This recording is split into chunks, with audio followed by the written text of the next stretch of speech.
皆さんこんにちは。NGB 意匠ワールドツアー第6回アメリカ編ナビゲーターを務めます NGB の大頭と申します。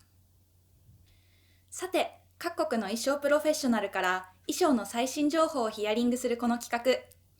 第6回目の本日はアメリカバナーウィットコフのロバート・カズさんからお話を伺います。それではスタート。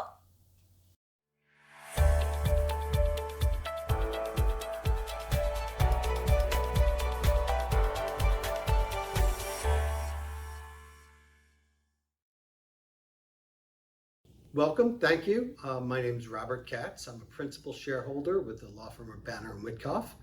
I'm in the Washington, D.C. office, and I'd like to thank NGB for the opportunity to participate in this design patent program. Mr. Katz, can you tell us a little bit about yourself and your practice? Sure. I worked at the patent office and went to law school simultaneously. In 1988 to 1992, I was a utility patent examiner at the United States Patent and Trademark Office. In 1992, I left the patent office and went to work here at Banner WITCOFF. So I'm getting ready next year to celebrate my 30th year anniversary with the firm. Because this presentation is focusing more about design patents, I want to talk a little bit about my design practice here.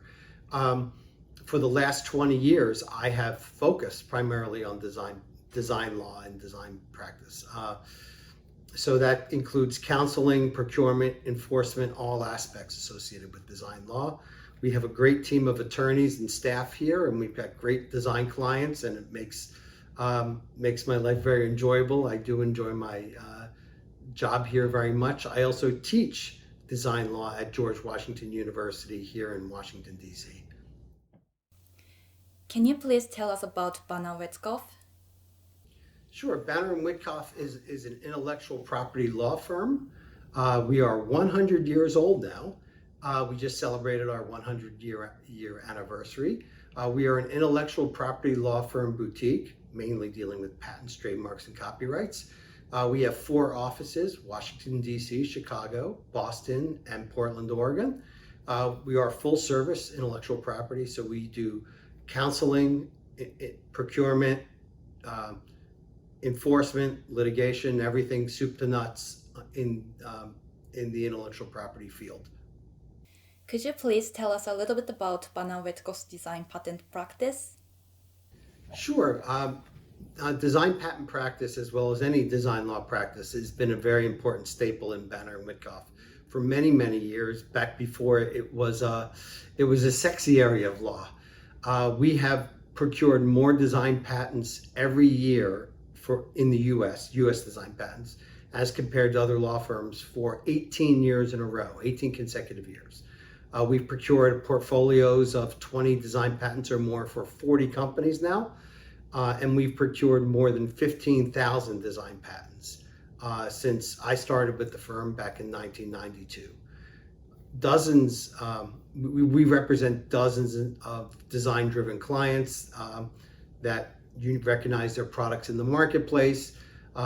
These companies are Nike, Microsoft, Electrolux, Yeti, Spectrum Brands, Toshiba, Yokohama, Rubber, Toto, Hitachi, and I could go on more and more. All these names are publicly available through searching the USPTO website. But we are honored to be representing those design-driven clients, and it's a fun practice to be working with such design-leading companies. Can you tell us what you want to talk about for Japanese client related to design patent? Sure. Well, there's a number of issues in our design laws that keep evolving, that makes practice very dynamic here in the United States. The first issue I'd like to talk about is remedies, which has a proportional effect to the strength of design patents. And the second is relating to procurement strategy and the law around different aspects and thinking about how that impacts all the different procurement strategies that we've been employing. Please tell us a little more about the remedies issue. Yeah, so that recent topic of remedies is really important. the reason why design patents are one of the reasons I should say, design patents are so strong here in the United States is because there's a remedy-based statute, Section 289, that enables, upon the finding of infringement, the infringer to collect the profits of the infringer without apportionment. So you don't apportion for the value of the design patent, you collect the total profits. And that's been it's had an enormous deterrent effect in some industries, and other industries not so much, but it has had an impact in all aspects. And the law recently changed in the Apple-Samsung case. It was a decision that went all the way up to our Supreme Court, which was the first time a design patent case has gone up to the Supreme Court in many decades. And it basically found that for complex products where a design patent covers just one of the elements, that it may be appropriate in some cases to determine the article of manufacture to be something smaller than the article of manufacture as sold. So in the Apple-Samsung, they had a design patent to that front screen that was found to be infringed, but the entire article was the phone, the entire smartphone itself.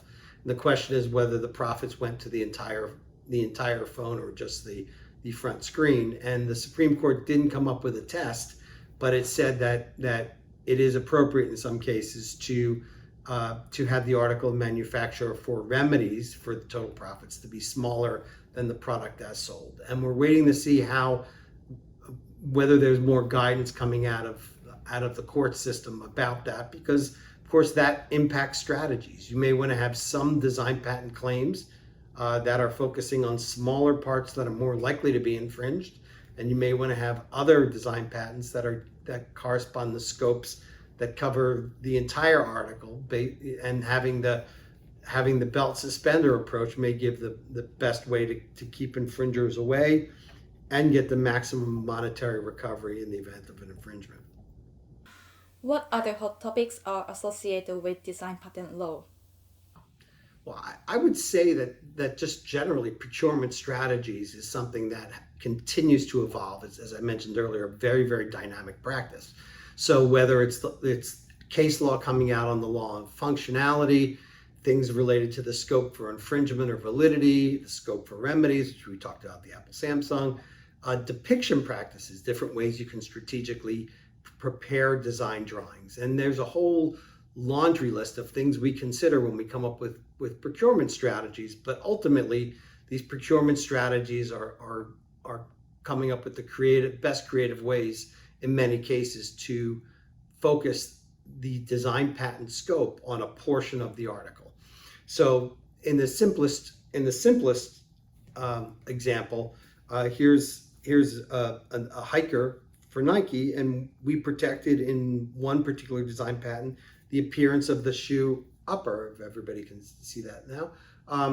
And an infringer came along, and as you can see, created a product that was substantially similar with everything associated with the upper, but the shoe soles were different. But because we had filed and gotten procurement on a design patent that covered just the upper, we were able to successfully enforce this and have a nice monetary recovery for the client, because again, it is about picking the best scopes for protection. And some other examples. So if this is for a controller for a video game that we assisted Microsoft on, you do want to have protection for the overall article as a general rule, but you may also want protection of the shape of the article, regardless of the actual control buttons that are placed there, or even the location of the control buttons. And then also you may want to get protection on the control buttons, irrespective of the shape of the body shape of the controller.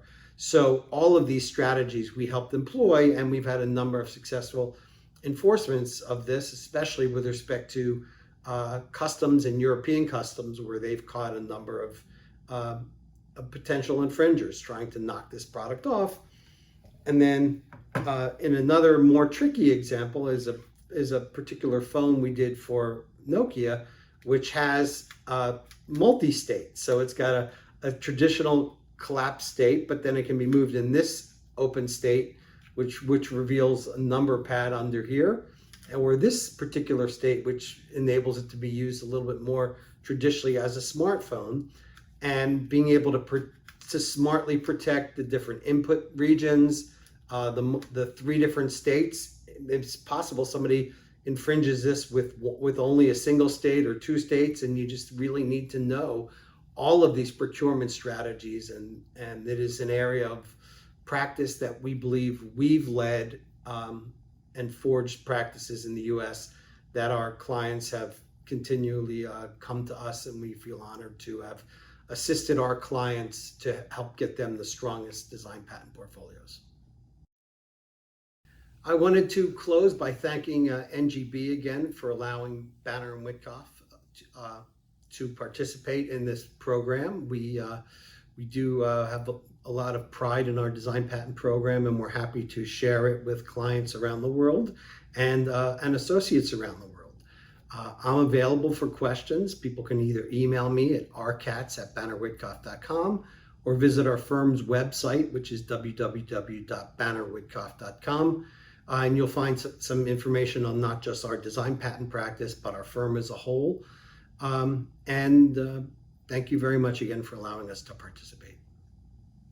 Thank you very much, Mr. Katz. インタビューは以上となります。本日はアメリカで意匠権を取得することの重要性について様々な側面からお話を伺うことができました。皆さん、最後までご視聴いただきありがとうございました。この動画が役に立ったと思う方は、ぜひ高評価、チャンネル登録をよろしくお願いいたします。次回第7回は韓国編です。お楽しみに。